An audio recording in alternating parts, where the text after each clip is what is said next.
every 3 years it's supposed to come out. This is literally one of them.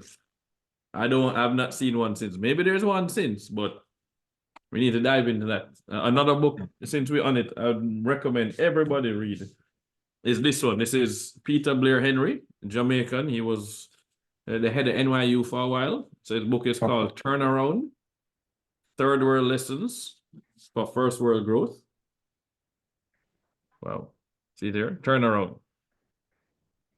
First world lessons, third world lessons for first world growth. So they're talking about Jamaica and other developing countries that were doing certain things right that could be translated to developed countries. And it's fascinating some of the stuff that he quotes in there, which also gets into some of the mistakes that Jamaica has made as well. I thought it was really insightful about that. So Okay. What I'll do then is I'll compile a link and I could probably drop it in the description. Nice. Right? All right. Yeah, so people can follow along, and if they want to review it, Man, you're a pro. I love it. You know how to talk these things. Excellent. For sure, for sure. Yeah, so we're kind of, coming down to the end. I probably have, I would say, 3 or 4 questions left. So we discussed the Vision 2030, and also some of those plans and actualizing some of those visions, right? We discussed the reporting card, right? How can you have accountability when no one's being graded, right? So that is something that we need to see. How are we improving, based on the plan that and the vision that we set in place. So with that being said, based on everything that we've discussed so far, what are you confident about, right? With all being said so far, what are you confident about?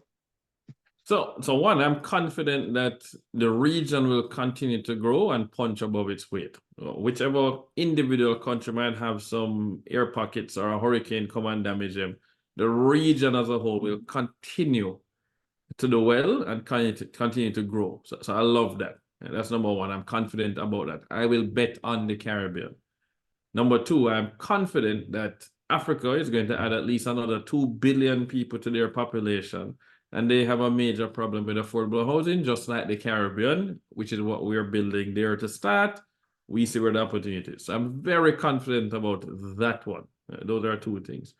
Number 3, I am confident that the United States continues to be an ally with the Caribbean. So we are with the West, we'll continue. And so I think that is going to be solid. So those are the 3 things that I am confident about. And I don't see no election in any country is going to change the way I feel about that at this point in time.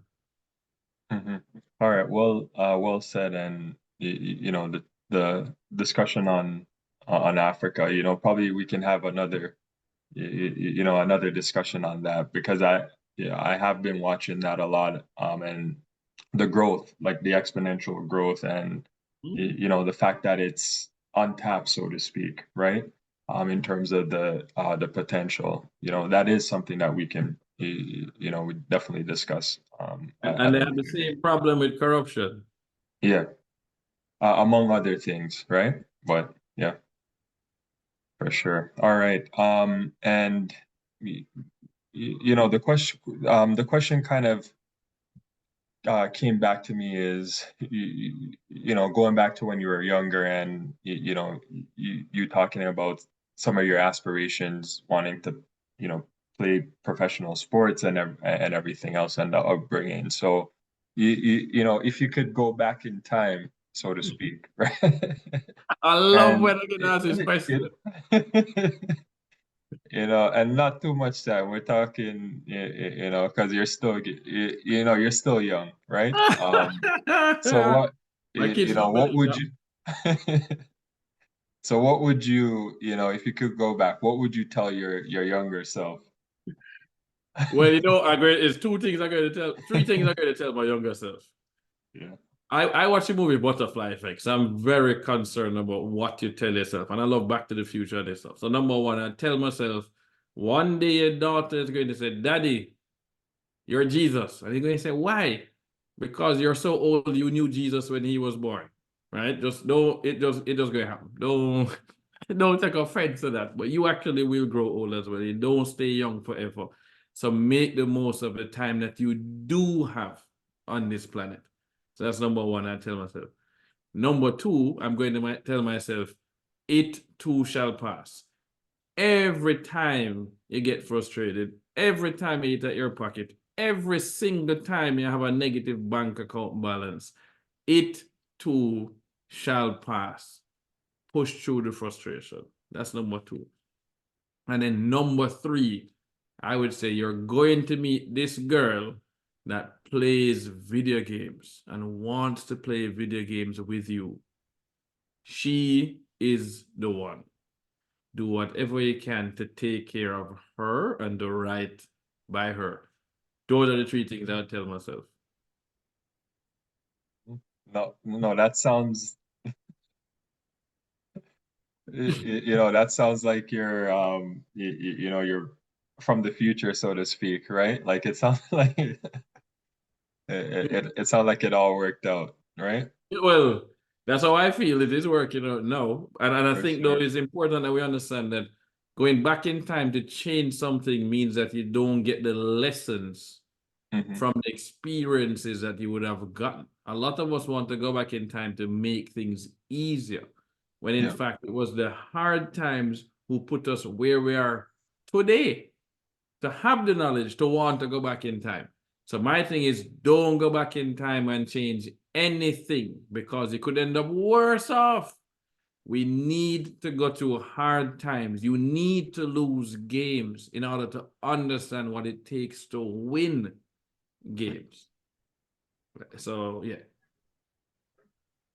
All right. Sounds good. And yeah, the other question I had, we spoke about, as you just said, the hard times and, picking yourself back up and everything else. The other part of that is, going back to what I said, the instant gratification and people wanting things now, the Uber effect and everything else, right?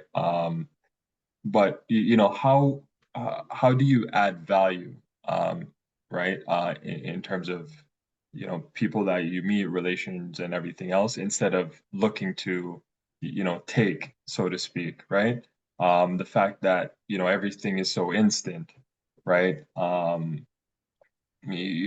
So how do you add value instead of you know taking, so to speak? Yeah. Well, I think you hit the nail on the head. You change your mindset. So think about Mhm. this. Everybody says, "Oh, you can call Michael Leach in. You have his cell phone number. He sends you stuff." And yes, but what did I do differently? There were other people in the room. 50 other people were in the room on the same day. Right? The key thing was that everybody wanted to ask him for his money. To this day, I have people who say, "David, why don't you ask Mike to write the check to solve the problem for Blue Mahoe?" And I said, but that's what everybody does. They ask the rich person for money. I was not going to be like everybody else.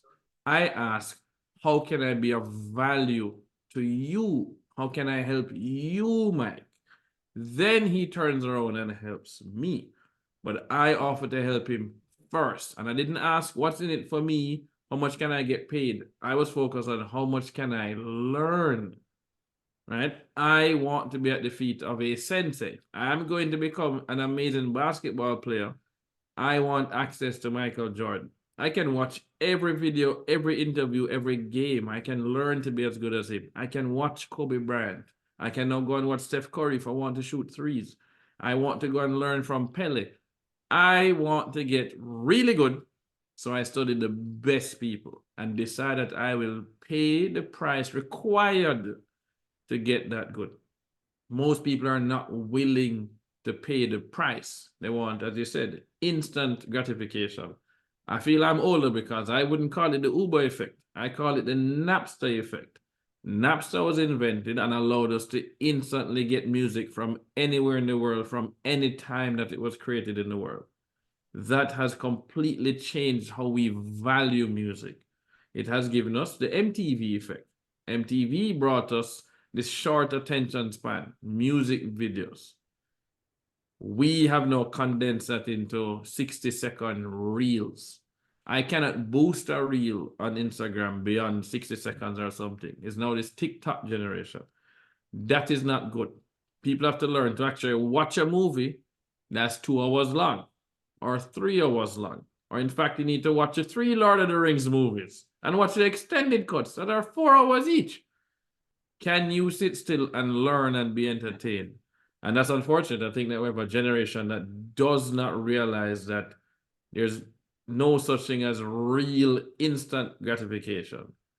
You just pop in the thing, you get a boost, then you want to pop another one and get a boost. That's why they scroll and go to the next thing and scroll, right? Doom scrolling. No, you want to do something that fulfills you. So it's a mindset issue.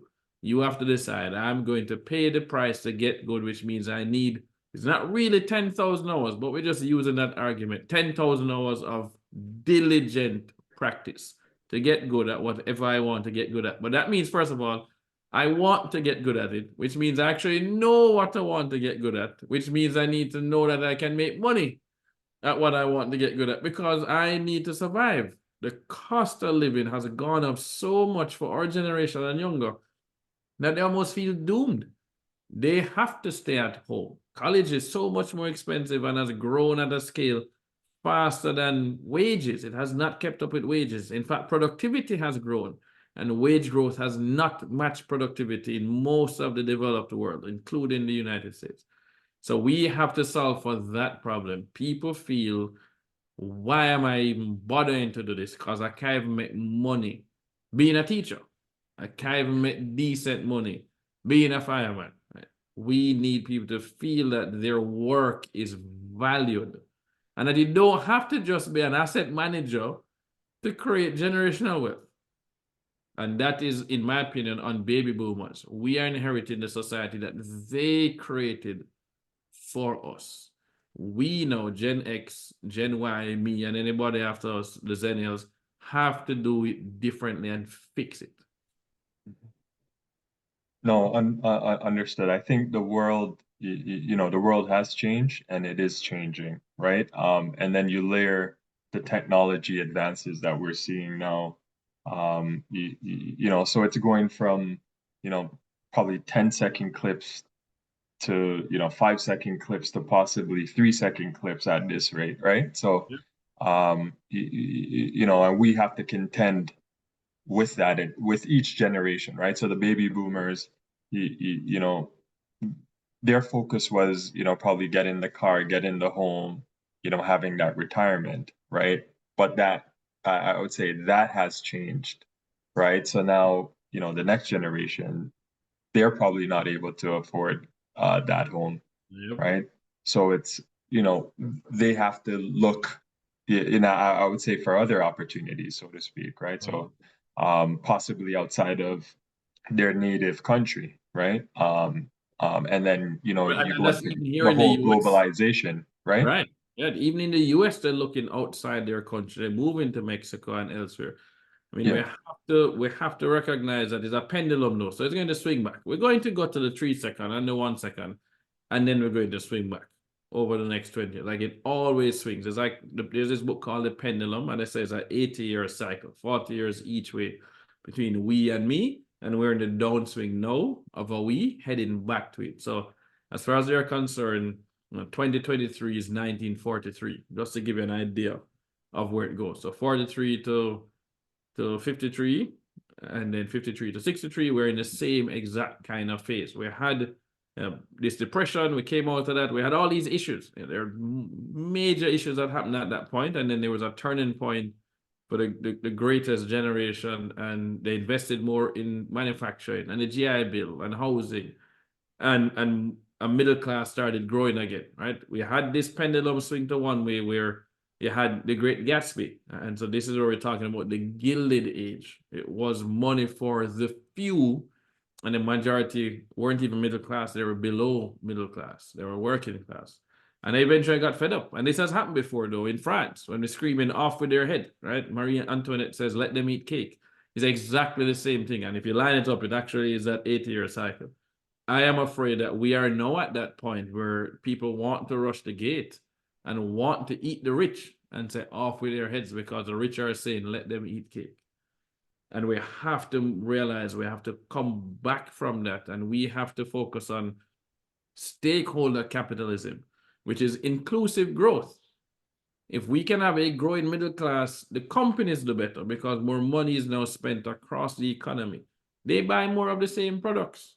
If somebody can actually afford to shop more at Walmart, they're going to shop more at Walmart. That's just the way it is. Right? If you are stuck in a mode that you need to focus on surviving, then you cannot focus on thriving. Right? Maslow's hierarchy of needs. We need to focus on satisfying the base needs first, and they have not been satisfied. And governments in too many countries are not focused on helping to satisfy that and ensuring that the rules that companies play by force them to satisfy those needs. You look at the Nordic countries, and they have managed to deal with that. Norway, Sweden, those guys, Denmark, they have that problem solved. Singapore has that problem solved. What can we learn from them? Right? The United States does not have that solved. We actually have a major problem from a homeless crisis standpoint, a home affordability standpoint, NCDs and non-communicable disease standpoint, and obesity epidemic. We have the worst education system from a math and science standpoint in all OECD countries. We have expensive healthcare that is horrible at prevention, with the worst outcomes from a cost standpoint in the world, and we do not even have affordable, accessible healthcare for everybody. It is not even universal. So America has a real problem, and it needs to deal with that. Jamaica has its problems too, but every country has their problems that they need to deal with. And if they would just humble themselves and learn from some of the others who solved that, we could, man, the world is literally our oyster. We could do so much more if we just shifted that. And I hope that our generation and the generations after us know that we get to be the captains of industry. We get to be senators and members of parliament, presidents, prime ministers, premiers, that we learn from the mistakes of the past. It's very insightful in terms of the discussion.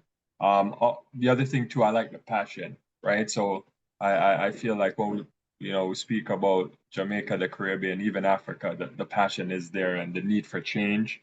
So I really like that discussion, and I definitely look forward to having some more discussions with you about Africa and some other things in the future.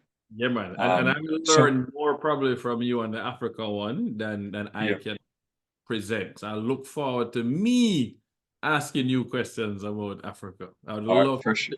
that time. For sure. Yeah, definitely. And we'll schedule that, and probably it would be a reversal in that regard, you know. Yeah, man. Happy to do that. I'd Uh, love to do it. But no, this has been a lot of fun. It's rare that I get to meet somebody who also cares so much about Jamaica's development, Caribbean development, African development. So I get in goosebumps thinking about kindred spirits and the Uber yeah, effect. I gonna say not Napster effect, but you hit the nail on the head with that. So I love what you're doing. I think it's so important that we do these kinds of interviews. I mean, you pull up the whiteboard, it's the first time I've ever done that to be able to show it that way. That's going to be a huge clip just on its own that can help to transform the mindset of a number of people. And we never know who going to watch that video and who decide, I'm going to push through a little longer on my business and what that business turns into. So thank you for what you're doing. for sure, for sure. And yeah, where can people find you? So what I'll do is I'll try to compile some links in terms of some of your content, but where can people find you, or kind of hone into some of your content and so on? Yeah, well, the easiest thing to do is just Google David Mullings, and then all my socials and everything pops up. So for me, the best place to find me is Instagram at David P. Mullings. I share the most content there, and this is multiple times a day. The posts, the stories, I give a really good behind the scenes look of what it takes to be an entrepreneur and trying to take a company public, and those disappear in 24 hours. So I enjoy that. We do have a YouTube channel that you can find it, David Mullings. Obviously, BlueMahoeHoldings.com is the core website. And from there, you can see a lot of other information about what we're doing. And we're excited, but Yeah. Google David Mullins, and for me, Instagram really is my home. All right, sounds good. Yeah, so appreciate the time again, and look forward to the next one of these. And I'll make you go grab some Yeah, food now. yeah, man. And